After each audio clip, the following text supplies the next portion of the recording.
करें, प्रारंभ करें। जय श्री ओम नमः सिद्धेभ्यः नमो अरिहन्ताणं नमो सिद्धाणं नमो आयर्याणं नमो वज्रायाणं नमो लोये सवसाहुणम् अणुमात्रका स्वामित्वतज त्रैलोक्य के स्वामी हुए शुद्धात्मा में मग्न हो सर्वज्ञ जगनामी हुए। शुद्धात्मा ही मंगलोत्तम सारभूत अनन्य है। हो नमन नमि जिन्हें आपको निज रूप नित्य नमनीय है। जीवम जीवम दौवम जिन्वर वसेन जेन निदिष्टम देविंद विंद वंदम वंदे तम सवदा सिरसा। द्रव्य संग्रह ग्रंथ के अपने स्वाध्याय के क्रम में जीव के जो विशेषण बताए उसमें उन विशेषों की हमारी चर्चा चल रही है। कल कौन सा विशेषण हुआ? कौन सा विशेषण? जीव के विशेषण अमूर्तिक का विवेचन कल हुआ। किसका उदाहरण दिया था? शुभम चक्रवर्ती का उदाहरण दिया था कि शुभम चक्रवर्ती ने अमूर्तिक ऐसे जीव तत्व का ज्ञान नहीं किया, मूर्तिक ऐसे इंद्रिय विषयों की चाह की। घटाना भी तो आना चाहिए अमूर्तिक के बारे में कि भाई अमूर्तिक तत्व कैसे घटता है, कि भाई आत्मा तो अमूर्तिक है, अरस है, अस्पर्शी है, अगंधी है, अशब्दी है, अलिंग ग्रहण वाला है, लेकिन अनादि से रस के प्रीति से रसवान हो रहा है, रूप के प्रीति से रूपवान हो रहा है, स्पर्श की प्रीति से स्पर्शवान हो रहा है। एक समय भी आत्मा इन 5 इंद्रियों की प्रीति से रहित नहीं हुआ, इसलिए संसारी जीव रूपी है, मूर्तिक है। शरीर के साथ में ऐसो मूर्तिक है। भाई हम अरहंतों की प्रतिमा बना लेते हैं, सिद्धों की प्रतिमा काल्पनिक बनाई जाती है क्योंकि वे तो अरूपी हैं। सिद्ध भगवान की प्रतिमा बनी नहीं सकती किंचित न्यून पुरुषाकार करके और वे लोकाग्र में विराज रहे हैं, तो वहां वे अरूपी पने को सुशोभित होते हैं। इसलिए पहले सिद्धों की वो प्रतिमा बनती थी तो आपने देखा होगा टीन काटते थे ना वो, और पीछे मिरर रख देते थे पुरुषाकार कटा हुआ, तो उसमें जो सिद्ध भगवान है वो मिरर के बीच में वो पार्टिकल जितना बचा है वो पीतल वाला वो नहीं है, पुरुषाकार वाला बीच का अरूपी आकार। लॉजिक है ना। स्थापना निक्षेप है वह पूर्णतया श्रद्धा पे चलता है, और ये श्रद्धा पंचम काल के अंत तक रहेगी। पंचम काल के बाद कोई कितना भी भाव करे उसे प्रतिमा में देव की बुद्धि होगी ही नहीं। जैसे अभी से शंका करते हैं ना कि भाई इसकी प्रतिष्ठित नहीं वंदना, इनकी प्रतिष्ठित नहीं पूजना, ये इनके भगवान, ये हमारे भगवान, ये सब विकल्प क्या है? श्रद्धा के ढीले पक्ष आना शुरू हो गए अभी से ही। भाई पहले तो ये कि भाई जिनेंद्र देव हैं तो हम पहले ये थोड़ी देखने जाते प्रशस्ति की किसने प्रतिष्ठित की, कब की, कैसे की, फिर हाथ जोड़ेंगे, ऐसा थोड़ी चलता है। हमें तो नग्न दिगंबर मुद्रा, शांत मूर्ति, प्रशम मुद्रा, सौम्य मुद्रा दिखी, स्थापना निक्षेप से तदाकार स्थापना सदा वंदनीय होती है। तो अमूर्तिक प्रदेशों का पुंज, प्रसिद्ध ज्ञानादि गुणों का धारी, ये अमूर्तिक प्रदेश है अपने। भगवान आत्मा जो है मोक्ष मार्ग प्रकाशक में लिखते ना, तो यह चैतन्य स्वभाव अमूर्तिक है, लेकिन यह अपने स्व संवेदन लक्षण से अनुभव में आता है। इसका संवेदन हमें स्वयं को स्वयं का हो सकता है। एक जीव दूसरे जीव के दर्द को ले नहीं सकता, जान तो सकता है, जान तो सकते ना। हमें कभी पेट में दर्द हुआ, हमें कभी आंखों पे चश्मा लगा है और चश्मा इधर रह जाए, हमें कभी कोई बीमारी हुई, तो हम उस वेदना को दूसरे में भी ऐसी ही हो रही होगी ऐसा जान सकते ना, अनुमान से जान सकते हैं। प्रत्यक्ष वेदन तो हो ही नहीं सकता। देखो शब्द में अंतर है। वेदन करना मतलब उसका फीलिंग लेना। आपके पेट में दर्द है तो आप 5-10 ग्राम सबको बांट दो तो आपका पेट दर्द खत्म हो जाए, ऐसा हो सकता है क्या? नहीं हो सकता है ना। भाई गाय होती है, गाय भैंस, इनकी कभी स्माइल देखी आपने? हंसती हुई गाय कैसी दिखती है और हंसती हुई भैंस कैसी दिखती है? क्या भैंस कभी खुश नहीं होती और गाय कभी दुखी नहीं होती? दुखी तो देखी होगी कि आंसू निकलते रहते गाय के और निशान पड़ जाता है काला काला, लेकिन उसके तिर्यंच की संवेदनाएं ढकी हुई होती, उनका एक्सप्रेसिव फेस नहीं होता, वो अपने फीलिंग्स को प्रदर्शित नहीं कर सकते। हम ये नहीं जान सकते हैं कि इस बैल को क्या तकलीफ हो रही, जिसका नंबर अभी जस्ट कत्ल खाने में कटने के लिए आ रहा है। उस समय उसे खूब वेदना होती है, अंदर मन है ना, संगी है, दिखता है। तो ये सब संज्ञाएं अपनी अपनी किसी की प्रकट हो जाती है, किसी की नहीं होती है, लेकिन यह जीव ने जो परिणाम किए हैं वह परिणामों का कर्ता यह जीव कहलाता ही है, और उस अनुसार उसके संयोग बनते रहते हैं। मनुष्य और तिर्यंच में अंतर कितना है? कोई अंतर है? मनुष्य तिर्यंच का अंतर बताओ भाई। मनुष्य और तिर्यंचों में अंतर क्या है? संगी पंचेंद्रिय तिर्यंच और संगी पंचेंद्रिय मनुष्य, इनमें क्या अंतर दिखता है? लौकिक दृष्टि से ही बताओ, कोई लंबा चौड़ा सोचने वाला प्रश्न थोड़ी है। हाँ, एक बोलने का अंतर है। हाँ, और दूसरा अंतर और है, समझ का अंतर है। बिल्कुल सही। मनुष्य इतना विवेकवान है कि वह हाथी जैसे बड़े पशु को भी पकड़ लेता है, लेकिन हाथी उस मनुष्य से घबरा जाता है। और बोलना, भाई जानवर में बोलने की प्रवृत्ति नहीं है, शब्दमयी व्यवहार नहीं है, और हमारे पास मीठे या कठोर बोलने का व्यवहार है। इसलिए उत्तम सत्य धर्म को जो शब्दों में ही बताते हैं, तो वो भजन गाया था ना, मीठू मीठू बोल तारू काय बिगड़े। क्या बिगड़ता है? मीठे वचन बोलने में कोई खर्चा नहीं है, कुछ नहीं है। तो यहाँ पर यही बता रहे हैं कि जो जैसे परिणाम करता है वह उसका कर्ता कहलाता है। यह है व्यवहार नहीं। देखो गाथा नंबर निकालते अपन 8 नंबर गाथा पढ़ो बच्चों।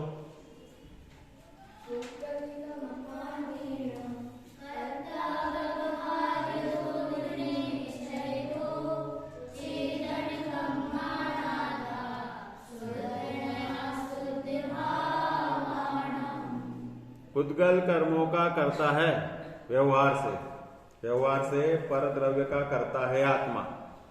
व्यवहार से कर्म, चूंकि द्रव्य कर्म हमारे परिणामों के निमित्त से ही बंधते हैं। भाई जीव कृतम परिणाम, पुरुषार्थ सिद्धोपाय की वो है श्लोक, जीव कृतम परिणामम निमित्त मात्रम प्रपद्य पुनरन्ने स्वयमेव परिणमन्ते अत्र पुद्गला कर्म भावेन। निमित्त नैमित्तिक संबंध है। जीवों के परिणामों का निमित्त पाकर कर्म वर्गणाएं हमारे साथ बंध जाती हैं, कर्म रूप परिणमित होकर। और परिणम मानस चित्तचिदात्मके स्वयं अपि स्वकेर भावई भवती निमित्त मात्रम पौद्गलिकम कर्म तस्यापि। जीव के चैतन्य परिणामों के निमित्त से पुद्गल में परिणमन होता है। जीव पुद्गल परिणमन में चैतन्य परिणाम निमित्त है, और जीव के परिणामों के लिए पुद्गल कर्म निमित्त बन जाता है। ऐसा परस्पर निमित्त नैमित्तिक संबंध है। इसी को व्यवहार नय से कर्ता कर्म संबंध बोला जाता है। तो लिख रहे ना, आत्मा व्यवहार नय से पुद्गल कर्मादि का करता है, और निश्चय नय से चेतन कर्मों का करता है। चेतन कर्म कौन से हैं सब? और शुद्ध नय से शुद्ध भावों का करता है। चेतन कर्म शुद्ध नय से शुद्ध भावों का करता। शुद्ध भाव कौन से हैं और चेतन कर्म कौन से हैं? बताओ भाई, चेतन कर्म कौन से हैं? राग द्वेष विकारी भाव, ये चेतन कर्म ही है ना। और शुद्ध भाव कौन से हैं?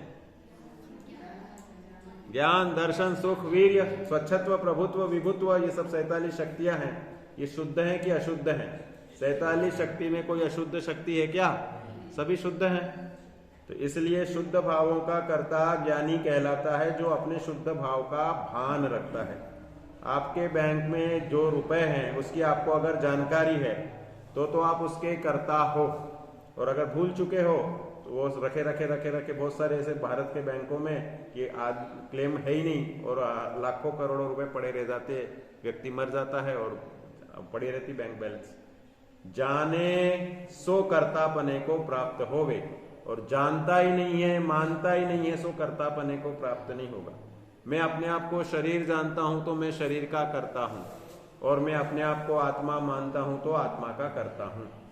और ये कर्तापना मान्यता से होता है। देखो इसकी गाथा भी दी ना, यद्यपि उपयोग तो नित ही निरंजन शुद्ध है, जिस रूप हो परिणमित वह उसका कर्ता बने। यद्यपि उपयोग तो नित्य निरंजन शुद्ध है, लेकिन जो हम परिणमन करेंगे वह उस भाव के हम कर्ता बनते हैं। क्रोधादि परिणत जीव क्रोध का करता है, रागादि परिणमित जीव राग का करता है।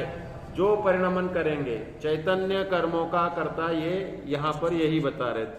यही दिया ना इसमें, टीका में क्या दिया देखा? निश्चय दो चेतन कम्माणादा, निश्चय नहीं की अपेक्षा आत्मा चेतन कर्मों का करता है।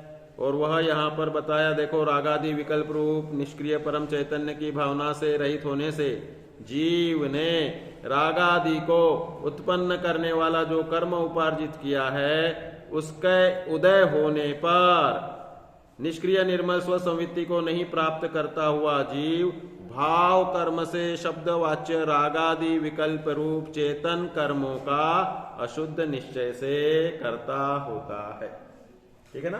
जीव अपने रागादि भाव, चैतन्य परिणाम है ना ये भी, और चैतन्य के दूसरे परिणाम स्वभाव परिणाम, ज्ञान दर्शन सुख वीर्य स्वच्छत्व, यदि है ना शुद्ध नया शुद्ध भावानम, जब जीव शुभ अशुभ रूप तीन योग से भिन्न शुद्ध बुद्ध एक स्वभाव में अपनापन करता है, उसमें ही एकाग्र होता है, तो अनंत ज्ञान सुखादि का कर्ता होता है।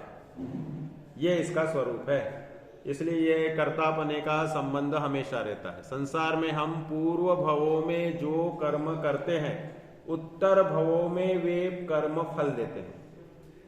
उदित मुदित नाम के जीवों की कहानी है। उदित मुदित दो भाई थे। कौन थे?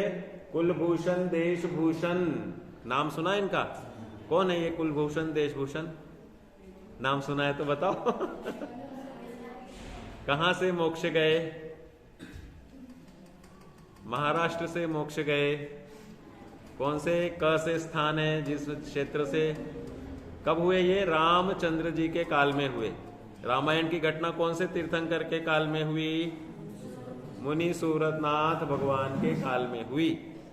तो जब रामचंद्र जी वन में रहते हुए कुंथलगिरी पर्वत पर पहुंचे, कुंथलगिरी क्षेत्र है जहां से कुलभूषण देशभूषण महाराज मोक्ष गए। रामगिरी पर्वत पे, रामटेक के उपसर्ग तो रामटेक पे हो रहा था, फिर कालांतर में वे कुंथलगिरी से मोक्ष गए। इनके पूर्व भवों का वर्णन आता है कि भाई ये उदित मुदित नाम के दो भाई थे और इन्होंने देखा कि संसार असार है, इसमें सारता कुछ नहीं, अपना ज्ञायक स्वभाव सारभूत है और सबकी आयु अंत हो जाती है। तो इसलिए मुनि दीक्षा सर्वश्रेष्ठ पुरुषार्थ। पुरुषार्थ सिद्धि उपाय में कहते हैं उपदेश किसका देना चाहिए? कोई बोले साहब हमें कोई उपदेश दो धर्म का, तो कह रहे हैं कि सबसे पहले मुनि धर्म का उपदेश देना चाहिए। बहुशा समस्त विरतिम प्रदर्शिताम यो न जातो न गृह्णाति तस्यैक देश विरति कथनीयानेन जीवेन। बहुत समझाए जाने पर भी जो मुनि दीक्षा लेने तैयार नहीं हो पा रहा है, उसके लिए एक देश ऐसे अनुव्रतों वाला श्रावक का उपदेश देना चाहिए। उदित मुदित मुनिराज जी भाइयों ने मुनिराज के उपदेश से दीक्षा ले ली और शाश्वत तीर्थधाम सम्मेद शिखर की वंदना के लिए जंगल से जा रहे थे। तो क्या हुआ? भील लोग आ गए और भीलों के समूह ने इन दोनों को पकड़ लिया, पकड़ करके बांध लिया और बांध करके बोले हम तो अपनी देवी के लिए बलि चढ़ाएंगे। भाई मान्यताएं इस संसार में सुख दुख की जननी है। मान्यता है भीलों की कि भाई बलि देने से सुखी हो जाते हैं, खुश हो जाते हैं। कलुआ पहाड़ नाम का क्षेत्र सुना आप लोगों ने? गया के पास है। कलुआ पहाड़ पे भगवान पार्श्वनाथ के ऊपर पहाड़ पे प्रतिमा है। शीतलनाथ भगवान के कल्याणक की भूमि मानी जाती है कलुआ पहाड़। वहां उनके चरण भी है। उनके चरण मतलब बनाए हुए बात के चरण।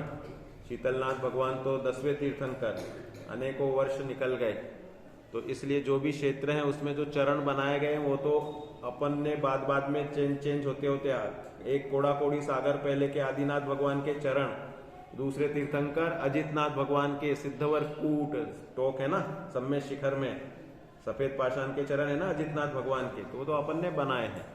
लेकिन क्षेत्र वही है, आसपास का क्षेत्र है। जैसे मैं यहाँ चरण बना दूं कि भाई ये इधर ये आश्रम बना है या मंदिर बना है, तो क्षेत्र तो यही है, लेकिन एग्जैक्ट वही लोकेशन की उसके नीचे याद है सो बात नहीं है।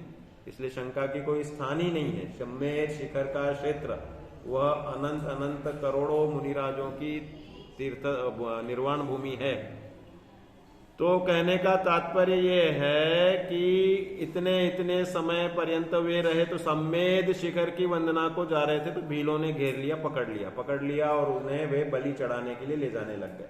मान्यताएं है उनकी भाई ये सब इससे करने से पुण्य होता है, ऐसा मानते हैं। तो भील का सरदार आया, उनको दिखाया कि देखो इन दोनों को पकड़ा है। तो सरदार जी भील के सरदार ने बोला कि छोड़ दो इनको, ये तो बहुत वन देवता समान स्वच्छ सुंदर परिणामी ऐसे जीव हैं, इसलिए इनको छोड़ दो। तो तुरंत रामचंद्र जी गंधकुटी में जो सुन रहे थे कुलभूषण देशभूषण की पूर्व भवावली, उनने पूछा कि भील ने, सरदार ने उन्हें क्यों छोड़ा, क्योंकि सब कार्य अकारण नहीं होते संसार में। एक से एक घटना किसी के साथ होती है तो वह पूर्व कर्म के निमित्त से ही होती है। तो बोले कि पूर्व भाव में ये उदित मुदित वाले हम दोनों भाई सूर्य और कर्षक नाम के दो भाई थे, और हम दोनों भाइयों ने जब ऐसे बाजार में घूम रहे थे, जैसे आज आपका बाजार लग गया ना, यहाँ पे बहुत भीड़ है, यहाँ तो निकलने में ही आपस में टक्कर टक्कर करके आना पड़ता है। तो वह ऐसे ही बाजार में घूम रहे थे तो उनने देखा कि एक व्यक्ति पिंजड़े में दो पक्षी को पकड़ करके बेच रहा था। एक पक्षी को पकड़ के, दो नहीं थे, एक ही पक्षी था। तो इनने बोला कि भाई तेरे पास है 100 रुपए? बोले हाँ है ना। बोला कितने के हैं? बोले 200 रुपए का। तो दोनों ने 100 रुपए निकाल के दे दिए और उस पक्षी को खरीद के और आजाद कर दिया। जब भी कभी हमारे नजरों में इस तरह का कोई गेय बन जाए तो दयालु पुरुष तो उसे प्रतिकार यथासंभव करते ही करते हैं। कोई मार्ग में कुत्ता घायल मिल जाए, कोई पशु घायल मिल जाए, तो पशु चिकित्सालय की हेल्पलाइन का नंबर हर मोबाइल में होना चाहिए और उसे फोन करके बुला लो या स्वयं 200-500 रुपए खर्च करके उसको वहां पहुंचाना चाहिए।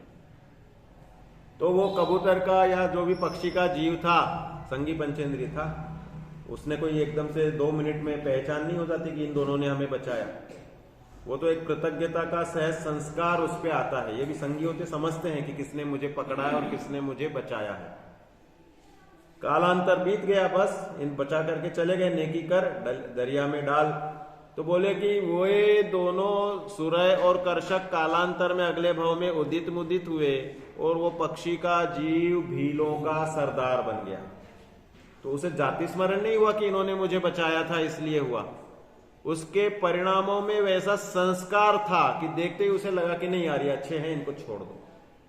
तो पूर्व का किया हुआ उपकार आगामी भवों के लिए आपके ऊपर उपकार करने का निमित्त बनता है। कर्म बिल्कुल भी छोड़ते नहीं है, इसलिए हमेशा सत्कार्य करते रहना चाहिए। शुभम चरित्र में तो लिखते हैं क्लियर कट, इस भाव में हमने जो कुछ कार्य भावों की गहराई से किया, करने की बात हो रही ना, कर्ता व्यवहार ने से करते की बात हो रही कि हम जो क्रिया करते हैं वो लौट के अपने ऊपर आती है।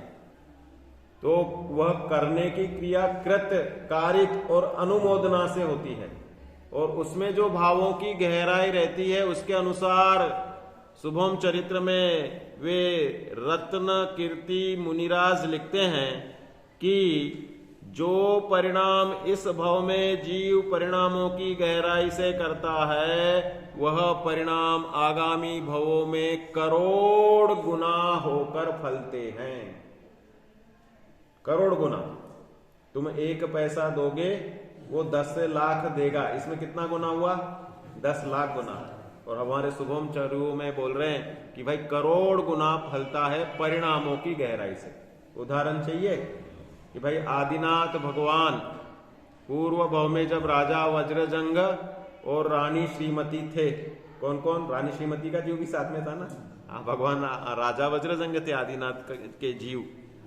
इनने जब वन में भोजन के लिए आहार बनाया और इनके साथ में वह आनंद पुरोहित, अकंपन सेनापति, मतिवर मंत्री और धृतिवर सेनापति, 4 लोग तो ये पुरुष, और फिर बाद में वहां आहार दान दे रहे थे।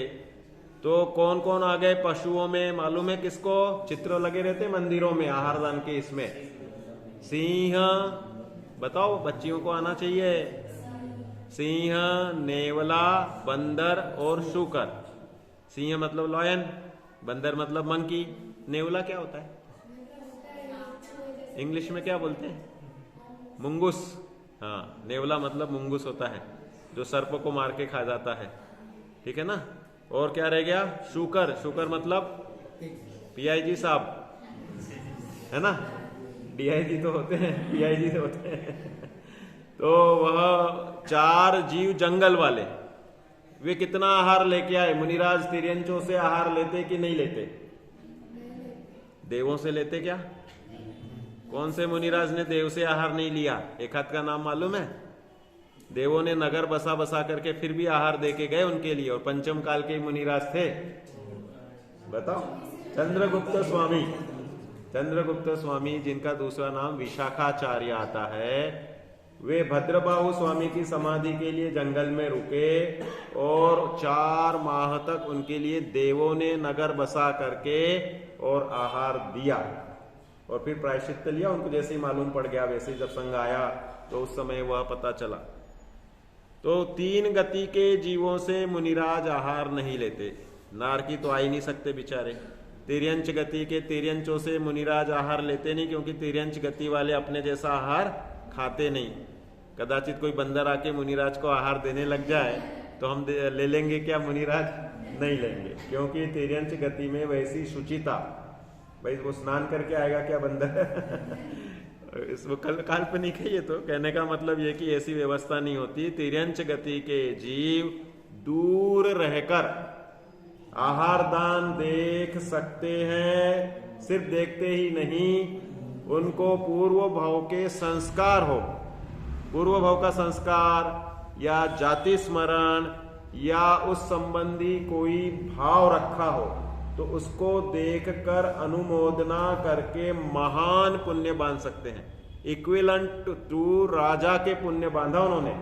वे चारों मनुष्य गति के जीव और चारों ही तिर्यंच गति के जीव उत्तम भोग भूमि में एक सी पावर वाले मनुष्य बने, है ना। मनुष्य और मनुष्य नहीं समझ लो, रानी भी थी ना, और मिथ्यात्व के साथ भोग भूमि में सम्यक दर्शन किया उन जीवों ने। उधर उनको वो संबोधन देने मुनिराज आ गए। तो कहने का, और फिर आगे ये सब जीव साथ में रहे। और ये आदिनाथ भगवान के इसमें भय वृषभ सेनादि तिर गए सूकर सिंह मरकट निबल पशु पक्षी घने भय वृषभ सेन गणाधिपादि आदि जिनवर के कने। कह रहे हैं कि भाई वह शुभ भाव जो आहार दान के लिए परिणामों की गहराई, कितने किलो आहार दिया था उन्हें, कितना कण आहार दिया था, कुछ नहीं दिया, देख करके यह बहुत अच्छा कार्य हो रहा है, ऐसी अनुमोदना के फल से परिणामों का करता है आत्मा। यह इसकी गाथा है ना प्रवचन सार 8वें नंबर की। यह परिणामदि तम उस परिणाम का करता होता है। हाँ, परिणामदि जैन दवम। फिर मेरे को याद नहीं हो पाई, कच्ची याद है मेरी। देखो, रोज एक ना एक गाथा, एक ना एक छंद याद करना चाहिए। हमेशा अपना जीवन जीवंत जीना होता है, तो अपना जीवन में हमेशा ऐसे कुछ न कुछ छंद याद करते रहने चाहिए। और उसके निमित्त से जो हमारा ज्ञान की विशुद्धि होती है वह दिन भर तो रहती है, और वह चिंतन हमारा हमेशा हमारे लिए रहता है। देखो 8 नंबर की गाथा है, परिणमदि जैन दवम तत्कालम तम्मयति पन्नतम तम्मा धम्म परिणदो आदा धम्मो मुणे यवो। कि जो द्रव्य जिस समय जो परिणमन कर रहा है वह उस मय कहलाता है। तम्मयम किम पणत्तम, जो परिणमन हो रहा है। तो उदाहरण क्या दे रहे हैं? तम्मा धम्म परिणदो आदा धम्मो मुणे यवो। धर्म द्रव्य का चिंतन करता हुआ जीव धर्म द्रव्य रूप हो रहा है। जो विकल्प हम कर रहे हैं उस विकल्प का हम कर्ता बन रहे हैं, उस रूप हो रहे हैं।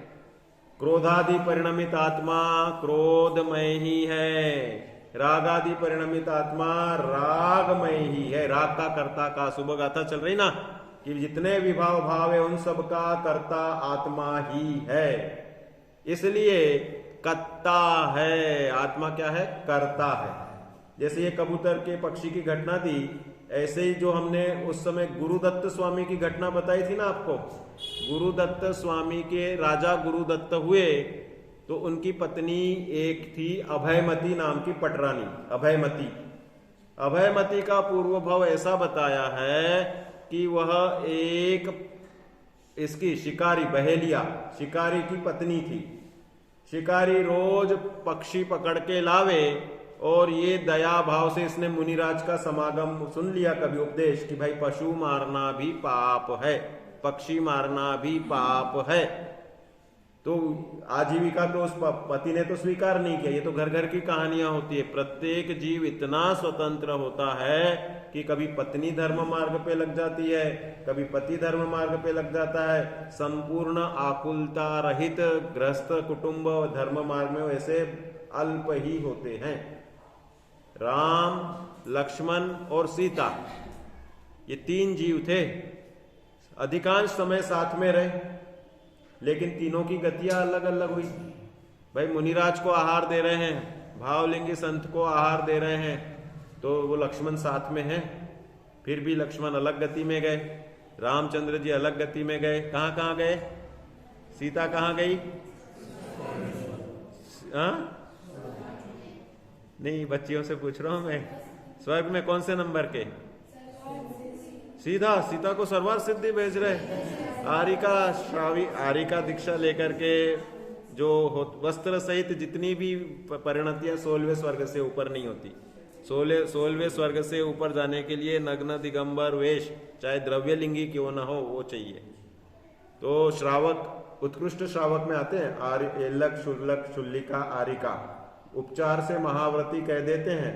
तो 16वें स्वर्ग में है। दशरथ राजा कहाँ पे हैं?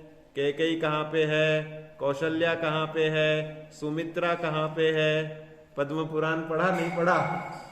खबर तो करो सब लोग कहाँ कहाँ गए। भामंडल कहाँ है अभी? फोन लगाए पूछे। भामंडल भोग भूमि में है, मुनिराज को आहार दिया था। ये दशरथ और चारों रानियां 13वें स्वर्ग में है। नहीं, हम तो वैदेही के भाई की बात कर रहे हैं। भामंडल रामायण वाला।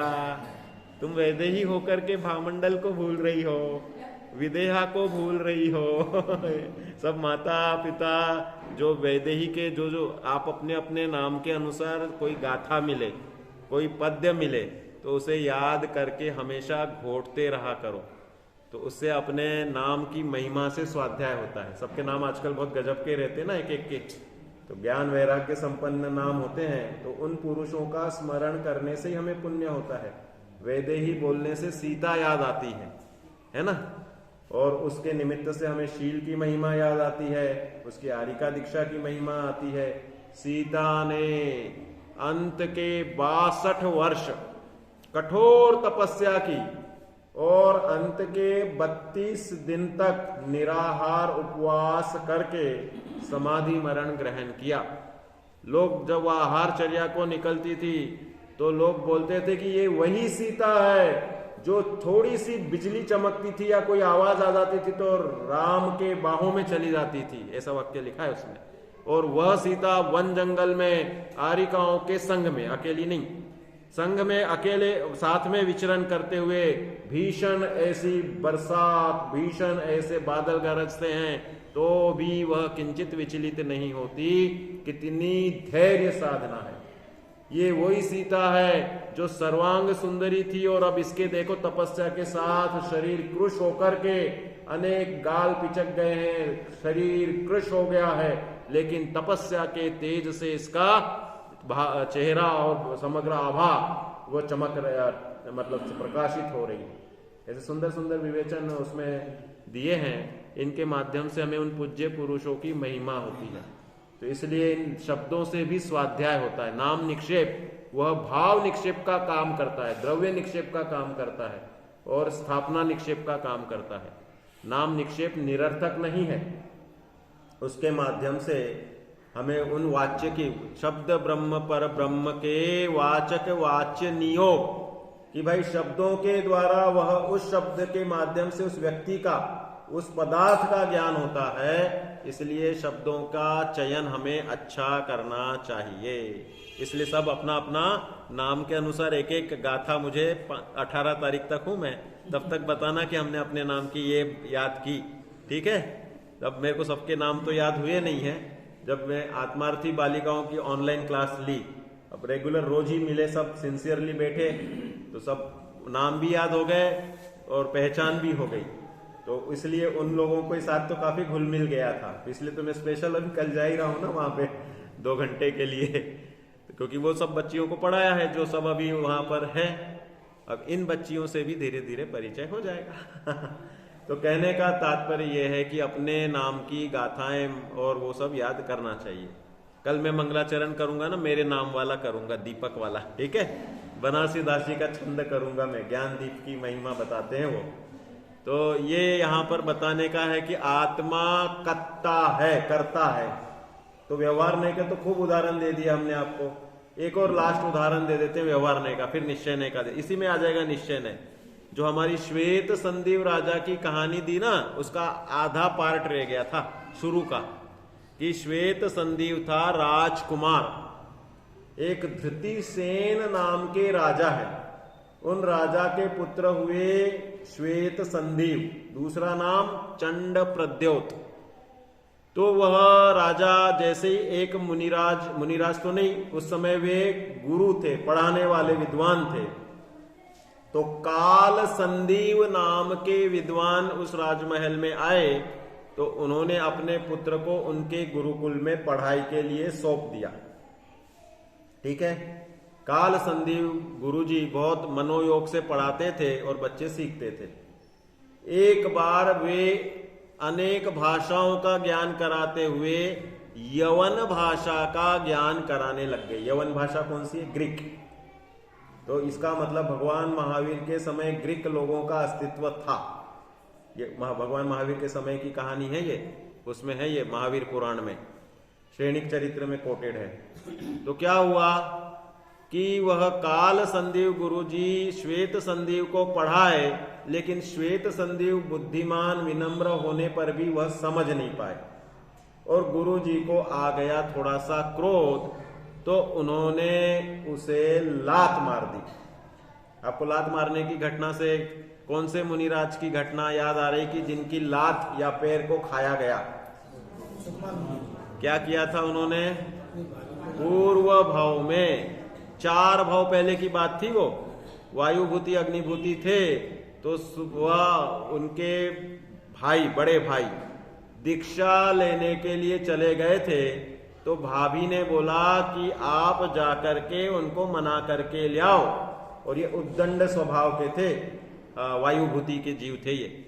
तो उद्दंड स्वभाव के थे, तो अपनी मौज मस्ती में रहे। भाभी निवेदन करे, बोले ले आओ, लेकिन वह माने नहीं। और फिर ज्यादा ही भाभी ने जिद की, तो उन्होंने उनको लात मार दी भाभी को। बोलो साहब, जैन संस्कार और नीच संस्कार में अंतर कितना है कि मार पीट की नौबत कभी भी जैनियों के घर में नहीं होती। इसलिए संस्कारों का महत्व हमें समझना चाहिए। तो भाभी के मन में विचार आया कि मैं तो अबला हूं, क्या इसको अभी मार पाऊंगी, कुछ कर पाऊंगी। लेकिन जब भी प्रसंग बनेगा, यही टांग तोड़ के मैंने नहीं खाई तो मैं भी भाभी नहीं, मतलब कशा निदान बांध लिया। और पुण्य पल्ले था, 4 भाव बाद वैसा प्रसंग बना। तो एक सियारनी जुग बच्चा जुत 3 दिन तक भाख्यो, 3 दिन तक सुकुमार स्वामी के पैरों को काटती रही, खाती रही। और तीसरे दिन जब पेट फाड़ा, तब वे समाधि मरण करते हुए सर्वार्थ सिद्धि गए। सुकुमार स्वामी का मोक्ष नहीं हुआ, अभी सर्वार्थ सिद्धि में है। धन्य कुमार भी सर्वार्थ सिद्धि में है ना, धन्य कुमार चरित्र पढ़ेंगे तो उसमें वो भी है। तो सुकुमार स्वामी का वह पूर्व भव का किया हुआ विकारी परिणाम था, कर्ता थे, वही भोक्ता बनते हैं। आगे का विशेषण क्या है? कर्ता के बाद भोक्ता ही है ना इसमें, कर्ता फिर भोक्ता। जीवो वगमो अमुत्ति कर्ता सदेह परिमाणो, फिर भोक्ता संसार अर्थो। तो सदेह परिमाणों के बाद भोक्ता आ रहा है। जो कर्ता होता है वो ही आगे अपने फल का भोक्ता होता है। तो क्या हुआ, वो कहानी उस श्वेत संदीव को मालूम थी।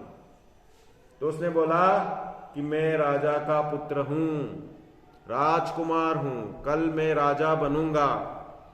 मैं आपके सामने प्रतिज्ञा लेता हूं कि मैं जो पैर से आपने मुझे मारा है गुस्से में, मैं इससे भी बड़ा गुस्सा करके प्रतिज्ञा करता हूं कि इसी पैर को मैं तोड़ूंगा। लो साहब, काल संदीव, ये श्वेत संदीव क्रोध में आकर ऐसी प्रतिज्ञा कर लेते हैं। कभी हम क्रोध में कोई प्रतिज्ञा कर लें तो क्या करना चाहिए? जैसे ही क्रोध शांत हो, तुरंत प्रतिज्ञा अगर आगम विपरीत की है, गंदी की है, गलत की है, तो क्षमा मांगकर छोड़ देनी चाहिए। वो प्रतिज्ञा तो छोड़ना ही जरूरी है, नहीं तो पापी बनेगा। उसमें वचन निभाने की, प्रतिज्ञा निभाने की जरूरत नहीं है। तो काल संदीव ने ऐसी प्रतिज्ञा कर ली। ये श्वेत संदीव ने, नाम एक से ही हो रहे, श्वेत संदीव राजकुमार और काल संदीव नाम के गुरु, तो चंड प्रद्योत कहें। तो चंड प्रद्योत ने ये प्रतिज्ञा कर ली, कालांतर में वो राजा बन गया। राजा बन गया, अपने काल संदीव गुरुजी यहां वहां चले गए, और बाद में यह काल श्वेत संदीव मतलब ये चंद्र प्रद्योत के यहां पर ऐसी स्थिति बनी कि ग्रीक यवनों ने बहुत कोई षड्यंत्र रचकर राज्य में विपरीत परिस्थिति खड़ी कर दी, और उनका कोई षड्यंत्र का कागज ये इनके हाथों में लग गया। किनके? चंड प्रद्योत के गुप्तचरों के हाथों में। लेकिन वो यवन भाषा का ज्ञान इसकी सभा में किसी को ही नहीं, कोई नहीं पढ़ पाए। बार बार कि ये लेख तो आया है लेकिन समझ में नहीं आ रहा, समझ में नहीं आ रहा है। चंड प्रद्योत ने बोला लाओ, कौन सा है दिखाओ। तो देखा ये तो यवन भाषा है, और यवन भाषा उसने सीख ली थी, मारपीट मतलब पिटाई खा के भी। तो उसे अंदर में इतनी महिमा आई अपने गुरुजी की, बोले अरे देखो मैं इतने बड़े षड्यंत्र को पढ़ करके अपने राज्य की रक्षा कर रहा हूं, मैंने उन मुनि अपने गुरु जी के प्रति कितना अनादर भाव किया, कैसी मैंने विपरीत प्रतिज्ञा की, अरे मैं महापापी, ऐसी प्रतिज्ञा तो तुरंत छोड़ता हूं। उसने सब सभा को बताया कि मेरे काल संदीव गुरु जी ने मुझे ये भाषा सिखाई थी और मेरे राज्य की रक्षा हो रही है, मेरे प्राण की रक्षा हो रही है, इस षड्यंत्र को मैंने फेल कर दिया है। उन गुरु जी के चरण में अपने सिंहासन पर रखकर पूर्ण राज्य करूंगा। और फिर ढूंढवाया तो तब तक वे काल संदीव गुरुजी मुनि दीक्षा ले चुके थे। तो जाकर के उनके चरणों में यह गया, उनसे पूर्ण क्षमा मांगी। बोले मेरे जैसे जिस प्रकार, उसमें उदाहरण दिया ऐसा ग्रंथकर्ता भाषा, जिस प्रकार कोई मिट्टी का गोला सूख करके पत्थर बन गया हो और पानी में रह जाए, तो वह पानी में मिट्टी जिस प्रकार घुल जाती है, उसी प्रकार उसकी अनंतानुबंधी कषाय पूर्ण नष्ट होकर के, पूर्णतया उसका संक्रमण होकर के बहुत गुरु भक्ति युक्त हो गई। और मुनिराज को देख करके भाव विभोर होकर के उनके चरणों में लौट गया, चरणों में लौट करके और उनसे कहा कि भाई आपके निमित्त से मैंने बहुत राज्य सुख भोग लिया।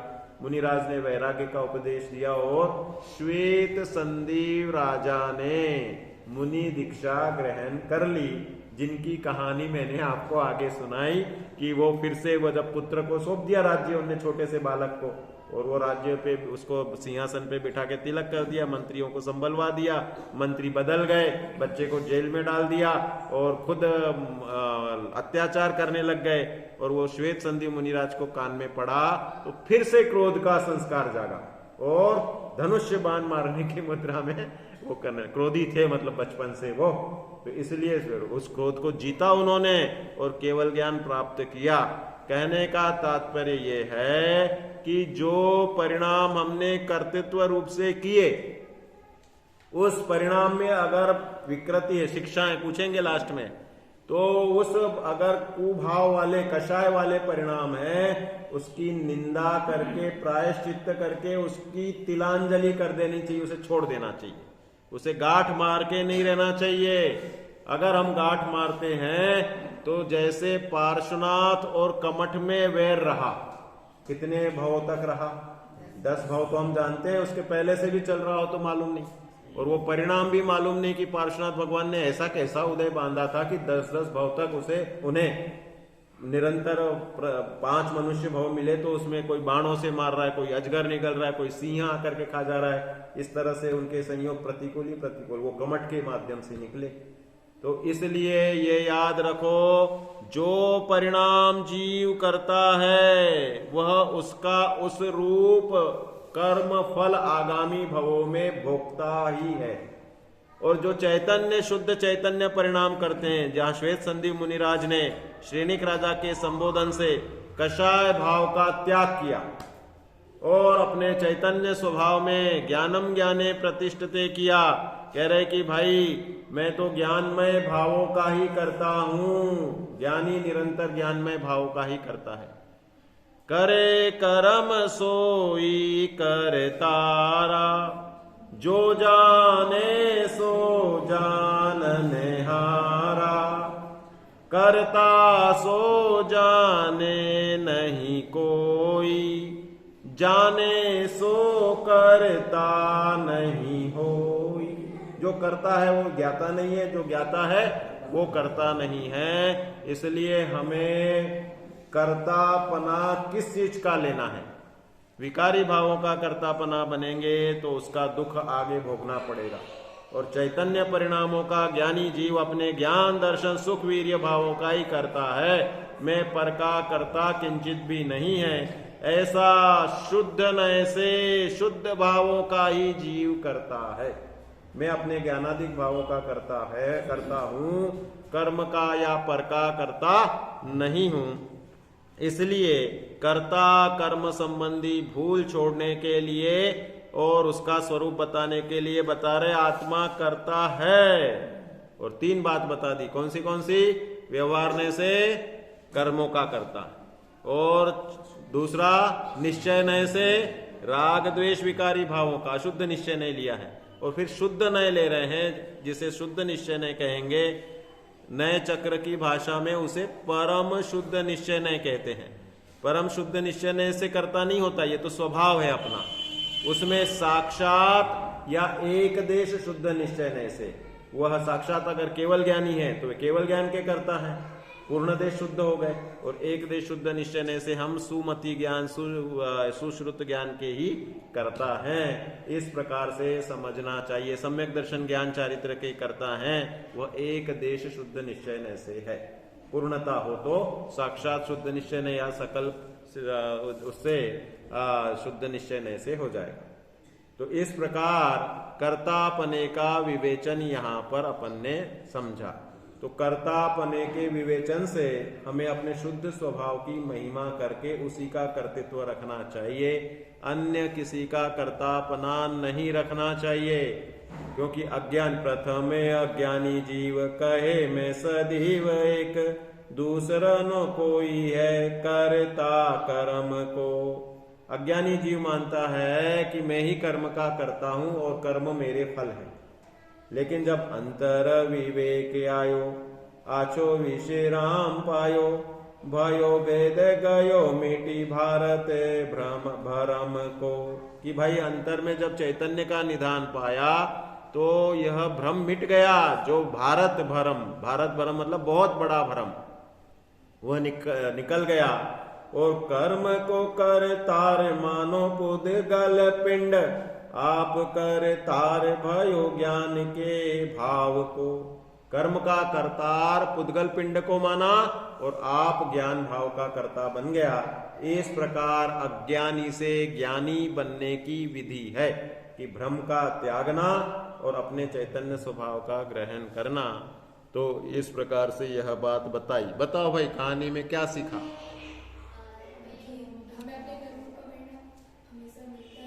कौन सी कहानी से क्या सीखा? बहुत सारी कहानी हो गई, कौन से कहानी के लिए बता रही हो? श्वेत संधि वाली, हाँ, कि कबूतर वाली, वो मतलब उदित मुदित मुनिराज वाली? लिखे नहीं क्या तुम लोगों ने नाम? ये आगम के शब्द होते हैं। प्रथमान योग के उदाहरण को भी उन्हीं के शब्दों में भाई देने के लिए मैं ऐसे अपने स्टाइल में अभी के नाम से भी दे सकता हूं, लेकिन जब आगम में उल्लेख है तो उन पूज्य पुरुषों का स्मरण उससे होता है। तो इसलिए ये जितने भी उदाहरण मैं प्राय देता हूं वो पुराणों से निकाल के ही दिए हुए होते हैं, और उनके ही नाम, उनके ही शब्द, उनके ही उस वाक्यों को विशेष रूप से हमें ध्यान में रखना चाहिए। तो बताओ भाई, श्वेत संदीव बालक की कहानी से हमें क्या समझ में आया? एक एक जन बताओ वैद्य बताओ।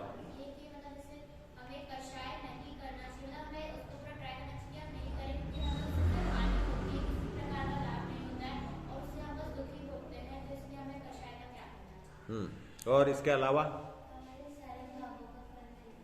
हाँ, हमारे सारे भावों का फल हमें मिलता ही मिलता है। नेक्स्ट, और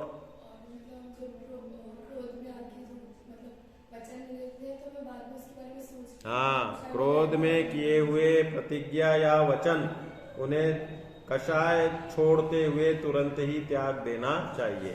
ठीक है, और भी कुछ बताओगी तुम? ये होगी सब शिक्षाएं। मेन तो गाथा का कि भाई जो करता है सो आगे भोक्ता बनेगा ही बनेगा, ये सिद्धांत बना। अगर हम चैतन्य परिणाम के कर्ता बनते हैं तो मोक्ष फल है। सिद्ध भगवान किस चीज के करता है साहब? सिद्ध भगवान तो फल भोग रहे हैं। काय के करता? आप कोई राग द्वेष नहीं करना, कोई संकल्प विकल्प नहीं करना, किसी चैतन्य भाव के करता के दो कहने के लिए तो नए लगते हैं शुद्ध ज्ञान में, वे तो केवल ज्ञानी है, तो उनके लिए तो ये कहेंगे कि वे तो आप मोक्ष फल भोग रहे हैं। सिद्ध भगवान स्वयं मोक्ष तत्व हैं या मोक्ष फल है? अनंत भगवान को तो मोक्ष तत्व कह दो, क्योंकि 4 घातियां अभी नष्ट हुए हैं और अघातियां विराजमान है। सिद्ध भगवान तो वास्तव में मतलब मोक्ष तत्व से भी पार मोक्ष फल रूप है। जैसे गुणस्थान की अपेक्षा सिद्धों का गुणस्थान कौन सा है बताओ? 13वां कि 14वां? सहयोग केवली की अयोग केवली। सिद्धों को क्या कहते हैं? केवली तो है और योग नहीं है, मन वचन का है। तो सिद्ध भगवान को अयोग केवली कहना चाहिए या नहीं कहना चाहिए? बताओ बताओ। नहीं, गुणस्थान पढ़े ही नहीं है ना अभी तो बच्चों ने। हाँ, तो सिद्ध भगवान अयोग केवली है क्या? नहीं है ना, गुणस्थानातीत है। गुणस्थान 14 के बाद हम 15वां बना दें सिद्ध भगवान। तो कह रहे नहीं, जो करणानि योग में विवक्षा है उसी हिसाब से समझना चाहिए, इसमें तर्क युक्ति नहीं लगेगी। अध्यात्म में तो लगा सकते हैं तर्क युक्ति, लेकिन करणानि योग में तो केवली वचन प्रमाणम। नाक यहाँ पे क्यों है साहब? एक हाथ पीछे हो जाती, एक आंख आगे हो जाती, एक आंख पीछे हो जाती, या ऊपर के जगह घुटने में आंख दे देते तो एरिया समिति बहुत ईजी हो जाती। 2-2 आंखें है ना अपनी। तो ऐसा हम तर्क करें तो कह रहे वस्तु स्वभाव तर्क अगोचरा, तर्क से परे है वस्तु स्वभाव। जो स्वरूप है मनुष्य गति में 2 आंखें हैं लेकिन एक ही साथ काम करेगी सो करेगी, मतलब करेगी। कभी किसी ने गिनीज बुक में रिकॉर्ड नहीं बनाया कि इस आंख से इधर का देख के बता दे और इस आंख से इधर का देख के बता दे। कोई ऐसा हो ही नहीं सकता ना। नाक भी 2 दी है, तो एक नाक से श्वास ले लो, दूसरे उसमें जो भी संभव है वो करते रहते हैं। लेकिन सब अपनी जो डबल इंद्रियां हैं, कान से एक कान से दूसरा सुन लो, एक कान से दूसरा सुन लो, ऐसा हो सकता है क्या? हालांकि शतावधान का प्रयोग करते थे ना, तो उसमें 100 काम एक साथ करते थे। और संभिन्न संश्रुतत्व रिद्धि वाले मुनिराज 1000 लोग एक साथ, अरबों लोग एक साथ बोले तो भी उनको भिन्न भिन्न करके सुनने की क्षमता उनकी होती है। लेकिन ऐसा वर्णन नहीं है कि एक कान से किसी और की सुन ले और दूसरे कान से किसी और की सुन ले। दोनों ही कान से संभिन्न संश्रुतत्वपना पाया जाता है। तो कहने का तात्पर्य वस्तु स्वरूप को कोई परिवर्तित नहीं कर सकता, अपनी बुद्धि को वस्तु स्वरूप के अनुसार कर लेना। वस्तु सहावो धम्मो, और वह धर्म सम्यक दर्शन रूप परिणमित मतलब कहलाता है। तो हमें ये यहाँ पर द्रव्य संग्रह के स्वाध्याय से जो कर्तापने की बुद्धि है, जो हमने अभी तक विकारी भावों में या पर में कर रखी है, उसका त्यागना है। चैतन्य स्वभाव का, अपने चैतन्य परिणाम को स्वीकार करके ध्रुव स्वभाव, शुद्ध नय से जो मेरा स्वभाव है उसके कर्तापना बनने चाहिए, और वही हमारा पुरुषार्थ होना चाहिए। तो ये अपना समय हो ही गया है। क्यों है 2-5 मिनट है, कुछ पूछना पूछो। सब निशंक हो गए क्या? निशंक है इसलिए निर्भय है। जो निशंक हैं, सब भय से रहित हैं। ये सब तत्वज्ञान हमें 7 भयों से रहित करता है। हमारी मान्यता में जैसे जैसे तत्व आता है वैसे वैसे हमारे इसमें चेंजेस आते ही आते हैं। ये कहानी में श्वेत संदीप मुनिराज की संस्कारों का महत्व के लिए सुनाता हूं। जब ये शिविर लगते हैं ना बच्चों के छोटे छोटे, कल आपका है या नहीं है दीपक जी? है।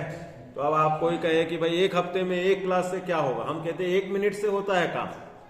तुम एक समय के संस्कार को आत्मा में डालते हो, और वह एक समय का संस्कार कब कितने भवों के बाद पल्लवित हो जाए कोई ठिकाना नहीं है। डोरा सहित सुई नहीं खोती, गिरे चाहे वन भवन, फिर संसार सागर पार होते जिन सूत्र के ज्ञायक श्रमण। सूत्र पाहुड़ की ये गाथा हमें याद दिलाती है कि भाई सुई है और इधर गिर जाए बिना धागे की तो ढूंढने में मेहनत होगी, और उस पे लंबा चौड़ा धागा लगा हो तो 1 सेकंड में सब बता देंगे पड़ी सुई। वो सुई धागे के साथ, लंबे चौड़े धागे के साथ वन में भी गिर जाए तो भी मिल जाएगी। ऐसे ही शास्त्र रूपी डोरा जिसने आत्मा के संस्कार में बांध दिया है, वह आत्मा कदाचित तीव्र कषाय के आवेग में नरक में तिर्यंच में भी पहुंच जाए तो भी पूर्व का किया हुआ शास्त्र का अध्ययन का संस्कार अगर दृढ़ है, मजबूत है, तो वह उसको उस भाव में भी सहायक होकर आत्म सन्मुख होने के लिए प्रेरणावान बन जाएगा। ये सबको हमें जो लगते ना कि भाई अंजन चोर को बहुत डिस्काउंट मिल गया, 7 व्यसन का सेवन और उसी भाव से मोक्ष, कह रहे पूर्व में इसने अनेकों भाव साधना की है, अनेकों भाव साधना की, अनेकों बार मुनि दीक्षा ली, अनेकों बार शास्त्र स्वाध्याय किया, अनेकों बार भेद विज्ञान लिया। औपशमिक सम्यक दर्शन के बाद में, प्रथमोपशम सम्यक दर्शन के बाद अर्ध पुद्गल परावर्तन तक का संसार जो सक्षय अनंत सागर है, इतना लंबा काल भी भाव भ्रमण हो सकता है। उसके बाद पुरुषार्थ काल लब्धि उसको संभाल लेती है। कभी हम पुरुषार्थ की मुख्यता से कथन करते हैं, कभी काल लब्धि की मुख्यता से करते हैं कि काल लब्धि आ गई अंजन चोर की तो उसी भाव में इतने सारे पाप दिख रहे और सबकी निर्जरा कर गया और उसी भाव से वे मोक्ष को पधार गए, पूजनीय हो गए। भाई चोर शब्द से हम कर गया बोल देते हैं और जब उनके मुनि दशा और मोक्ष सिद्धावस्था को देखते हैं तो हो गए महामुनिराज अंजन चोर। अब नाम अंजन चोर ही दिखता है उनका, वो इधर मुनि अवस्था के बाद बहुत जगह तो बदले जाते हैं और बहुत सारे जगह पे वही पुराना ही नाम चलता है, श्वेत संदीव राजा, श्वेत संदीव मुनि, ऐसे ही नाम चलता रहा। तो इस तरह से बहुत जगह ऐसे परिवर्तन होते हैं। पद्म मुनिराज, रामचंद्र जी का नाम पद्म, पद्म पुराण है तो ऐसा भी, और राम फेमस हो गया तो राम रूप से ही नाम चलता है। तो इसलिए यह जिनवाणी का एक समय का संस्कार भी निरर्थक नहीं जाता। हम प्रति समय कितने कर्म बांध रहे, सिद्धों के अनंत वे भाग, अभव्यों से अनंत गुणे, अर्थात हम अनंत कर्म परमाणुओं को, स्कंदों को बांध रहे हैं एक एक समय प्रबद्ध में।